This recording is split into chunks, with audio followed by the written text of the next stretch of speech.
there's no way I was not going to talk about the return, or at least, fingers crossed, the movement of A Different World spinoff returning with the majority of the old cast coming back. There was no way I could not talk about it. And it got me thinking of my favorite episodes of A Different World, which we're going to do the top 10, my top 10 Different World episodes. And we're going to start that right now. At number 10, we're going to start with Faith, Hope, and Charity, which was a two-parter. Season 6, episode 10.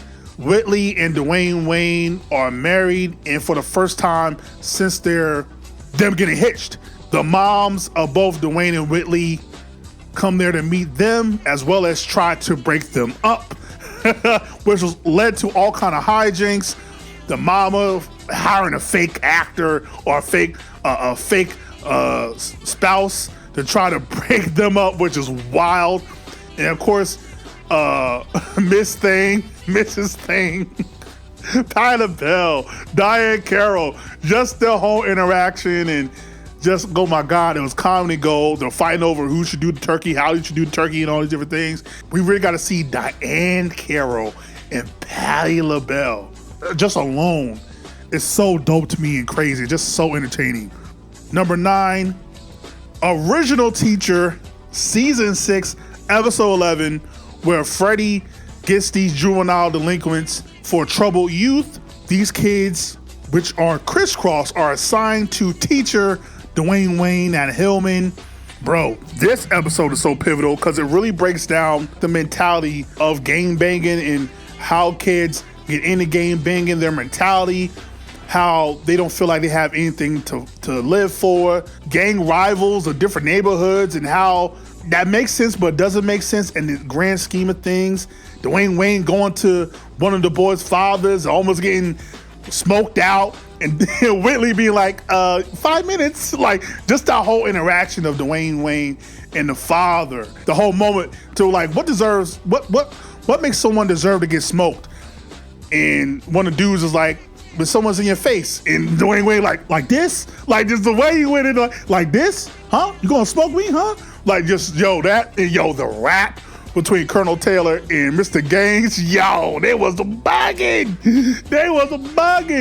And the scary part is probably in like 10 years, that's how me and my niggas gonna look to these new up-and-coming niggas. We gonna be unked out, bro. It's scary, dog.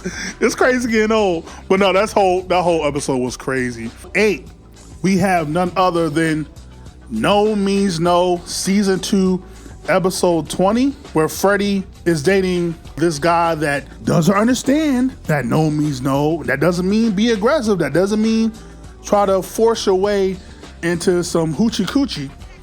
And it's Dwayne Wayne that winds up saving Freddie, like on some Batman shit. Like he just jumped, like when he jumped on that car, bro, and you can hear, oh God, I miss live crowds. When the entire crowd's like, yeah, like you hear a roar, like, ow! Like, yo, that was crazy. Like, that's just a pivotal episode of No Means No, man. Again, these are subjects that weren't really being talked about on national television. Sexual assault, things like that nature, just, man, and this is what, 88, 89? This wasn't being talked about on TV, man. Number 7, we got Honeymoon in LA. Talk about things that are not being talked about. Season 6, Episode 1. The final season of Different World, and he started off with a bang. Whitley and Dwayne Wade's elopeness, if that's a word, and spending their time in LA during the LA riots.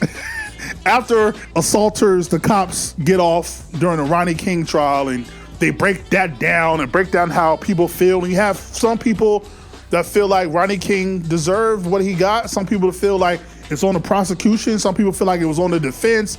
Some people feel like it's on the justice system. Some people feel like the justice was served. So they actually tell a whole spectrum of the argument that people were having in real life. I love that. But I just love that. Freddie popping up with the slick hair back, and everybody like, what the fuck? Yo, Freddie, what happened, my man? Yo, what happened, Freddie? Freddie like, I'm on my lawyer shit. I'm on my Johnny Cochran. What you talking about? Like, I'm really about that. Like, I'm here to help the justice system. When Lena was like, oh, you one of them now. Like, no, sister, I'm trying to help you. I'm trying to help the community by being someone that's going to infiltrate the system and help young brothers and sisters get out. So I love that. I love that interaction. Then the whole craziness when Freddie and Ron wound up kissing and everybody was like, yo, what the fuck? Because Ron's supposed to be with Kim. Like, yo, what is going on? Like, yo, again, the crowd, like hearing the crowd like, oh my God. I love that they put Tom and Roseanne in there to show the other side as well. Talk about the homeless as well. Like, they did so much in this episode, in this two-parter. Police brutality, how the police was harassing Dwayne. Like, they just did so much in here. It's talk about so much stuff, and it was still cohesive. I love this episode, this two-parter. Number 6, we have A Word in Edgewise, Season 4, Episode 16. It talks about the friendship, or lack thereof, between Kim and Matthew, as Matthew, who is Freddie's cousin, white cousin, and they basically explore the relationship between Kim and Michael and just how they're not compatible. Meanwhile, Matthew is involved in his drama studies class where he likes to goof all a lot and work with the deaf. Meanwhile, Dwayne and Whitley are having a little bit of a disagreement as well, to where Whitley is challenged to not talk for a whole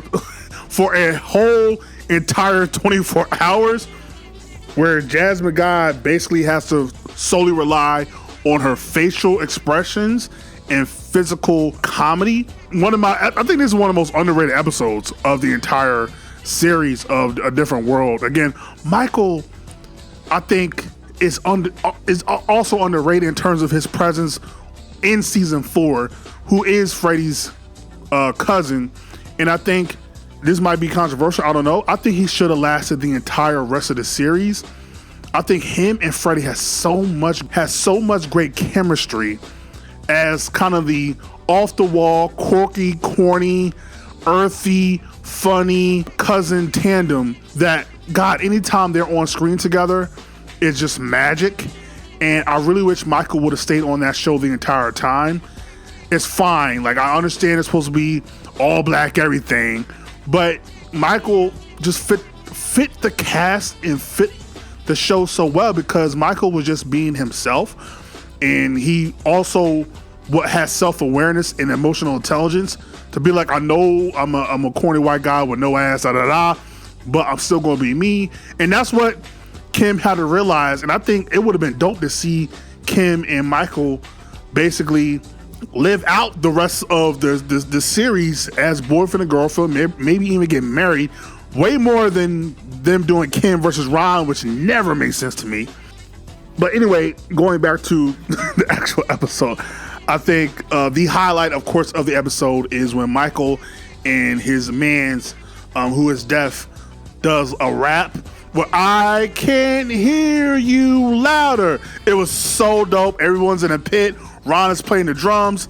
I think Dwayne Wade is like beatboxing or whatever. Like, yeah, was it Freddie? I think it was Freddie asked the deaf guy, how does it feel not to hear? And he's like, that's kind of a weird question to ask. That's like asking you how it feels to be black or how it feels to be a man. Like, it just is what it is. So I just love the episode. Again, A Different World, tackling certain things that no other show was even talking about. Next, we have number 5, Radio Free Hillman, Season 2, Episode 10. Whitley is caught in the middle when Dwayne stages a sit-in at the dean's office. So this one, I think, is one of the greatest displays of giving a voice to young black folk. During this time, we didn't have shows that truly give a voice to young black people. And this episode in itself, I think, did a great way to where it showed how as times change, things also stay the same. It's just in terms of how you do it and what it is for, in terms of what you're standing for. And the fact that Dwayne Wade played a tape of this like rapper, never heard it, but he wanted to be first, which that would kind of be the thing now in terms of media and all that stuff. Like, it doesn't matter if it's accurate, you just want to be first. So he plays his tape. It's so vulgar that no other radio station will play it. Dwayne Wade doesn't hear the tape, but because the dean took him off the air, now him and his peers and his friends and the whole entire school, his friend group, stage a sit-in because they're being raged against and they're being muted and they're being tore down, and we have a voice too. It's not fair. Just because we're young doesn't mean that we can't also speak. And they also show kind of the understanding of the little older generation, like Walter and Jaleesa. Like, I understand what they're trying to do. Probably their heart is in the right place. Just maybe they don't fully understand what they're doing, but understand what they're trying to do. Meanwhile, you have like Mr. Gaines and Colonel Taylor, who also is giving the kids grace. But it's like, man, they're no different from us, but we were actually really standing on shit. Like, we were actually we had real sit-ins during the 60s and 70s, like when it was really, really bad. But they showed how each generation had their own things that they were protesting or felt passionate about. So they understand what the kids are trying to do. It just, their vibrato is just in the wrong place. And so eventually, Dwayne Wayne is told by Walter, have you heard this tape? You might want to listen to this tape. I think even Ron, actually I think it was Ron that said it first. It's like, yo, I listened to this tape. You might want to listen to this tape as well. And Dwayne Wayne realizes that he was wrong. Now he realized that he potentially got his whole circle and group of friends and peers who is close to probably being expelled. He put them all in danger because he wasn't being responsible. He just wanted to be a crusader for the sake of being a crusader without actually really knowing all the facts. And also, 30 years later, really explains a lot of what's going on in today. And again, I love the dean. I think it was the dean, Dean Hughes, Rosalind Cash, who passed away shortly after the series was over back in 95 due to cancer, God rest her soul. But I love her spirit. Like, she just had a great spirit when she was on the show. I wish it would have kept her as well. But like, she gave so much grace to Dwayne. She gave so much grace to the kids. I think in any other show, the dean and the people that are in authority would have been so harsh and so hard-nosed. They didn't want to do that here because as Black folk, we understood what they're trying to do. It's just like, my brothers and sisters, can you stand on something that actually has meaning and substance to it? And I just love the episode. And Freddie, like, I think this episode really showed out Freddie, who was only a couple episodes to her first season with the show, and her being a crusader and an activist and a leader. I like the dynamic between Dwayne and Freddie too. Like, I just love that dynamic as well. So yeah, one of the best episodes of the series, Radio Free Hillman. But on to number 4, The Getaway, episode 3, another two-parter to where the guys go on spring break, go on vacation. Dwayne Wayne and Ron accidentally get in possession of some drugs and money, and a whole lot of hijinks ensues. I love this freaking two-parter episode. The whole, like, Dwayne and Ron trying to not get beat up and killed by these drug dealers is crazy. Eventually, Julian does get onto the island, and Willie actually wants to give it up for the first time, to where she's actually a virgin and wants to give it up to Julian with everyone in the house, by the way. I'm like, yo, Willie, relax. Like, I know you in heat, but hot damn, like, I think there's a different time for it to be your first time. Like, not with everybody in the house. Like, that's kind of wild. Like, it's like Willie was just, I don't know what she was on.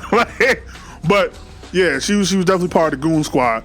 Meanwhile, Dwayne and Ron are trying to go to police, and they basically are fighting with the drug dealers, Whitley, Julian. Like, Whitley, like, kick him in the butt. And like, she accidentally knocks out Julian. It's just crazy. And then Dwayne and Ron are like playing keep away with the bag from the drug dealers. And then eventually Sinbad comes in and saves everyone. But it's just like, yo, that two-parter was so dope and just fun. Like, off location, usually is always fun. So yeah, this is one of my favorite episodes. Number 3, Tales from the Exam Zone. Right, it's a parody from the Twilight Zone, to where Freddie, Dwayne Wayne, and Whitley all have their own issues going on while in college during exam week, which if anybody's been in college, you know how much hell that is. But yeah, Tales from the Exam Zone, season 4, episode 6. Dwayne Wade has to tutor Colonel Taylor's son, who's being hella difficult. Willie's trying to get this paper done, her teacher is Jennifer Lewis, the mother of all mothers. She like, oh my gosh, she was so great here. And then you have Freddie, who's trying to be buddy with the teacher, is like in love with the teacher, whatever. But then her mind is playing games with her. Shout out to Scarface. Her mind is playing tricks on her, to where she's like hearing this other voice that's like trying to tell her that she's not good enough and she won't get an A and that she's tripping, whatever. And just the voice acting of Freddie, like, there's a reason why Freddie, I think, was on Rugrats, because she's just so good as a voice actor. But yeah, just everyone so dope. And Sinbad is the one playing basically like the host, or the moderator of the whole situation. God, I wish Sinbad also would have stayed on this show. He also was just such an important character in this show. I think the funniest parts is when they have to stop, like everyone freezes, so they have to stop so Sinbad could do his little monologue or dialogue. And the funniest part was when Colonel Taylor was trying to get at Dwayne Wayne, because it's like, what are you doing with my son? Like, my son's supposed to be smart. Like, what's going on? And so the freeze frame of Colonel Taylor just wagging his finger, or not wagging his finger, but pointing his finger at Dwayne Wayne, and just that face he made was hilarious. And also Whitley, who could not stop blinking, even though she's supposed to be frozen, also was just hilarious to me. But yeah, I just love like those creative ones. I think Whitley opened the door, and then Jennifer Lewis' big face was in the door frame. Like, yo, I love those type of episodes when they get creative like that, or a parody like that. But number 2, we have racist Dean Cain. No, Cast to the Cradle, we have season 5, episode 14, where Hillman has this big college championship game where Ron places bets and money, where he's in the parking lot, and the opposing team comes in and eventually bets him that their team is going to win versus Hillman. The opposing team versus Hillman loses, and some hijinks ensues, to where Ron is like, need some more brothers on your team, and the other squad, who's made up of mostly white guys, are like, what that supposed to mean, They basically spray paint Ron's car, and it looks like they're about to write nigger on there, and a fight ensues where Dwayne Wade came from nowhere. Like, he just came out of nowhere, like, yo, what's up, blah, blah, blah. It's just start rumbling and tussling, like, oh, shit. Like, yo, I love the live crowd, because you can hear the live crowd, like, oh, God. So, and then they get arrested, but like college campus security or whatever.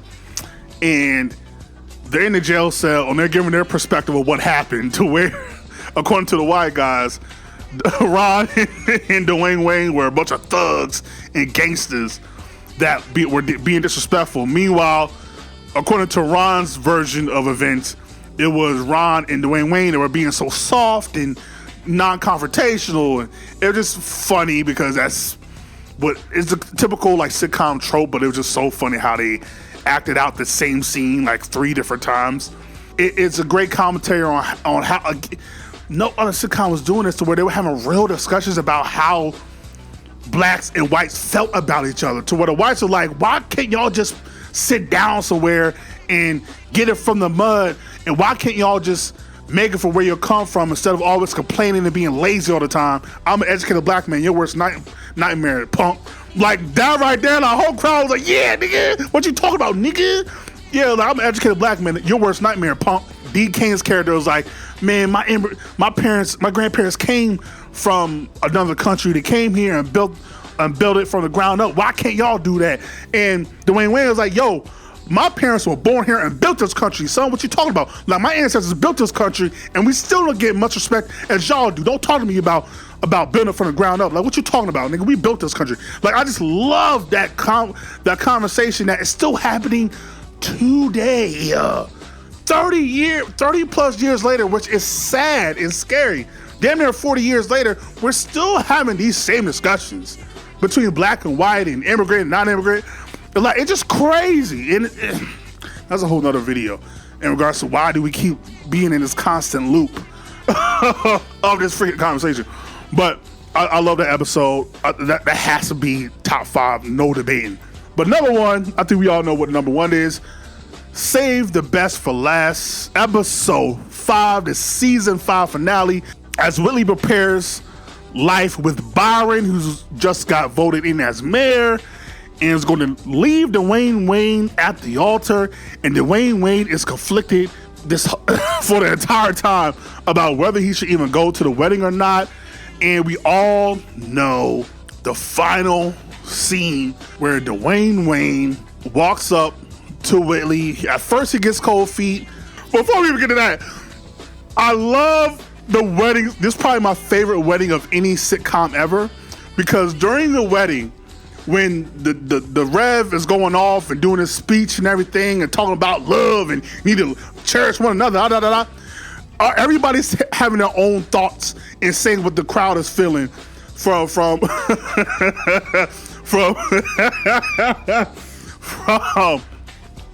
Ron being like, man, can this be over? Like, what do you mean when this is over? And then you have Mr. Gaines be like, that's right. When I forget what the Rev was talking about. He was preaching up there, and Gaines was look back at Colonel Taylor like, that's right. And then the mother like, go ahead, Rev, go ahead. Like, it was just, I love this freaking wedding. But yeah, Whitley, the Rev asks Whitley, do you say I do? And she's just hesitant. Meanwhile, Diane Carroll is Whitley's mother, and she wants this wedding to go off without a hitch so bad, because she wants the status and the power and the money that comes with being a mayor. Like, my daughter is married to a mayor. Oh my God. And she just going all the way off, and she's just wilding. But Dwayne Wayne finally is like, F this, walks up to Whitley, even with Byron there, and does his own version of the nuptials. And at the end of the day, you have me to have or to hold, please, baby, please. Please, baby, please. Which wasn't even written, it was an ad-lib. If you haven't, go check out the interview, I want to say between The Breakfast Club, it was like a few years ago, with the cast of A Different World, or I think it was just Whitley and or Kadeem Hardison and Jasmine Guy there, talking about how that was just an ad-lib, like he forgot the line. And so he just went old school soul R&B and just like, please, baby, please, but made it so fucking good. Like, man, Kadeem Hardison, we will have to do a video on him because he's so underrated. And Whitley with the I do, and the whole crowd is like, and then the Rev is like, to who? I don't know, who to who? And she runs to Dwayne, and the whole crowd is going crazy because, those are my top 10 episodes of A Different World. Let me know yours. Like, comment, subscribe, share all the things, cause I'm black, y'all, cause I'm black, and I'm black, and I'm black, y'all, and I'm yo, cause I'm black and I'm back, yeah.